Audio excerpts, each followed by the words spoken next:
கடலூர் மாவட்டம் சிதம்பரம் அருகேயுள்ள கொத்தட்டை சுங்கச்சாவடியை அகற்ற வலியுறுத்தி மாவட்ட ஆட்சியரிடம் காங்கிரஸ் எம்பி விஷ்ணு பிரசாத் மனு அளித்துள்ளார்.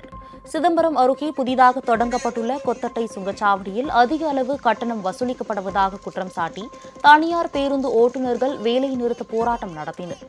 குடிநீர், கழிவறை, ஆம்புலன்ஸ், தீயணைப்பு வாகனம், தொலைபேசி வசதி உள்ளிட்ட எந்தவொரு அடிப்படை வசதிகளும் இன்றி கொத்தட்டை சுங்கச்சாவடியில் கட்டணம் வசூலிக்கப்படுகிறது.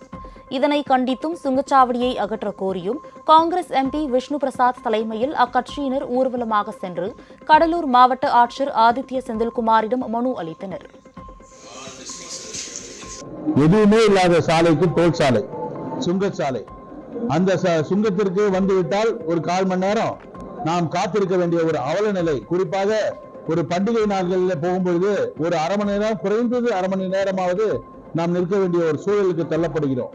இதையெல்லாம் தமிழக அரசாங்கம் எதிர்க்கின்றது. ஆனால் மத்திய அரசாங்கம் செவிசாய்க்க மறுக்கின்றது. மீண்டும் மீண்டும் எங்களுடைய குரல் பாராளுமன்றத்திலும் சரி, இங்கேயும் சரி ஒலிக்கும். இந்த சுங்கச்சாலைகளை, சுங்கச்சாவடிகளை உடனடியாக அப்புறப்படுத்த வேண்டும்.